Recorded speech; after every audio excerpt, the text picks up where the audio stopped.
모닝 골방 라디오.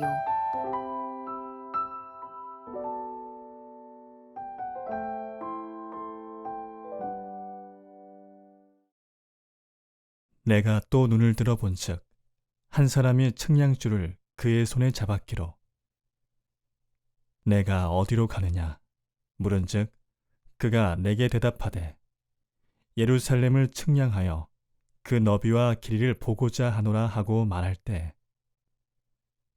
내게 말하는 천사가 나가고 다른 천사가 나와서 그를 맞으며 이르되 너는 달려가서 그 소년에게 말하여 이르기를 예루살렘은 그 가운데 사람과 가축이 많으므로 성곽 없는 성읍이 될 것이라 하라.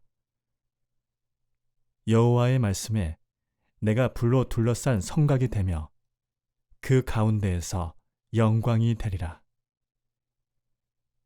오호라, 너희는 북방 땅에서 도피할지어다. 여호와의 말씀이니라.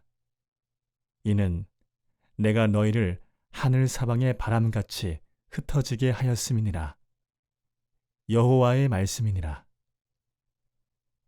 바벨론 성에 거주하는 시온아, 이제 너는 피할지니라.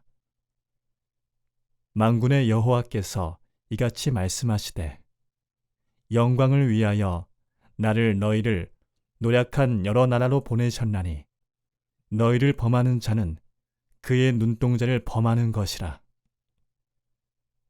내가 손을 그들 위에 움직인즉 그들이 자기를 섬기던 자들에게 노략거리가 되리라 하셨나니 너희가 만군의 여호와께서 나를 보내신 줄 알리라. 여호와의 말씀에 시온에 따라 노래하고 기뻐하라. 이는 내가 와서 내 가운데에 머물 것임이라. 그날에 많은 나라가 여호와께 속하여 내 백성이 될 것이요 나는 내 가운데에 머물리라. 내가 만군의 여호와께서 나를 내게 보내신 줄 알리라.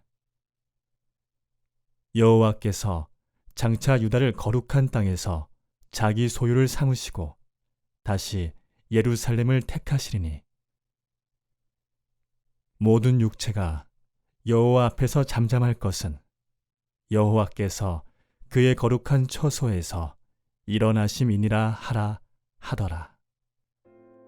모닝 골방 라디오 넷째 날입니다. 어제 우리는 스가랴 1장을 살펴보았습니다.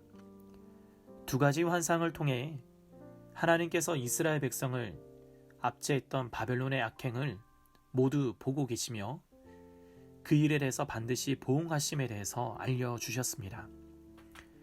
이를 바라보는 우리 또한 이전의 죄악의 길을 돌이켜 하나님께 회개하고 돌아가야 함을 배웠습니다. 오늘은 이어 스가랴 2장에서 왜 하나님께 돌아가야 하는지를 세 번째 환상을 통해 구체적으로 배워보도록 하겠습니다. 1절에서 5절의 내용을 보면 스가랴 선지자는 손에 줄자를 들고 서 있는 어떤 사람을 만나게 됩니다. 궁금한 스가랴 선지자가 도대체 무엇을 하려고 하는지 물어봅니다. 그가 대답하기를 예루살렘의 성전의 너비와 길이를 측량하러 가는 길이라고 말합니다. 그때 밖으로 나가던 천사가 다른 천사에게 말을 합니다. 뛰어가라고, 서둘러 가서 측량하는 자들에게 어떤 소식을 알리라고 말합니다. 그 소식의 내용은 바로 이제 예루살렘에 사람과 짐승들이 가득 차서 성벽이 터져 나갈 것이라고 말하고 있습니다.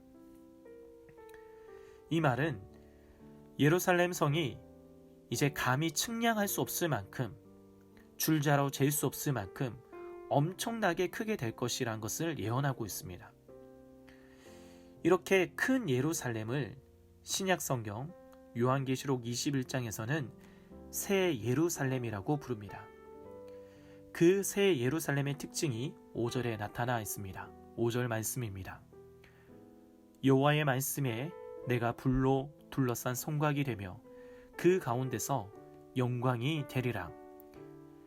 예전에 예루살렘 성곽은 돌로 만들어져 있었습니다. 그런데 새 예루살렘의 성곽은 하나님 자신이 직접 불로 성곽이 되어 주겠다고 약속하십니다. 또한 옛날 예루살렘은 그리 크지도 않았습니다. 뿐만 아니라 하나님의 그 성전 안에 지성소, 아주 작은 그 제한된 장소에서만 하나님은 임재해 계셨습니다. 그런데 이제 새 예루살렘에서는 하나님이 성곽 전체를 다 둘러싸고 있습니다. 그리고 그 큰 장소 전체에 하나님의 영광으로 가득 채울 것이라고 말하고 있습니다. 예수님을 통해서 완성되는 새 예루살렘은 나라와 민족과 백성과 방언으로부터 수를 헤아릴 수 없는 사람들이 다 들어갈 정도로 어마어마하게 큰 장소입니다.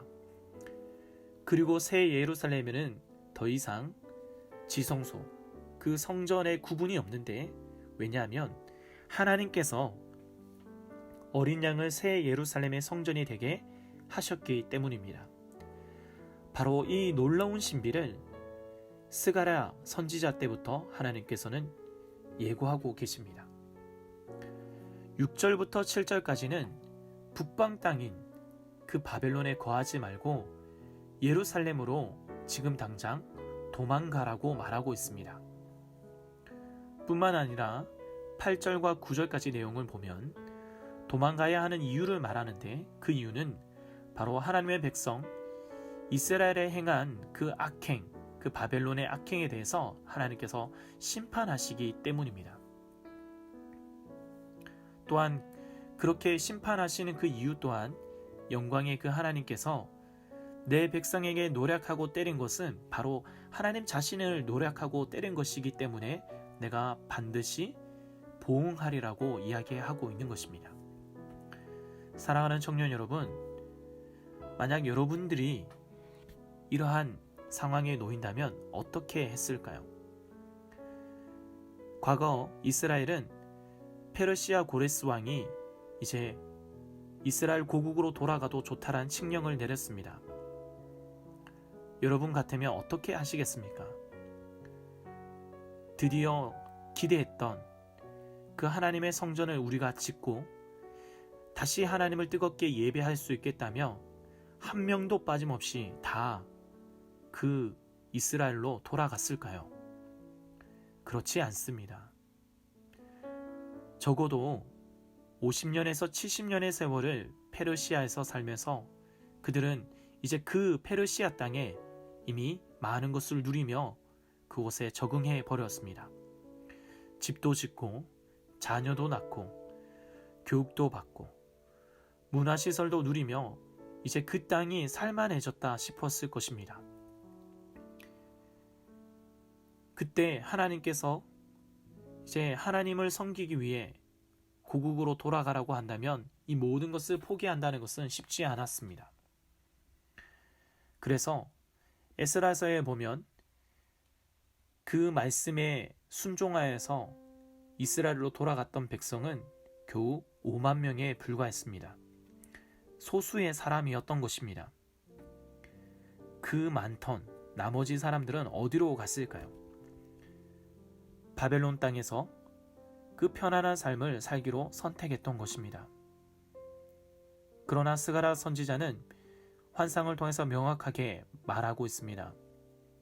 하나님께서 그 바벨론 성을 이제는 망하게 할 테니, 심판할 테니 하나님의 품인 시온으로 돌아가라고 말씀하고 있습니다.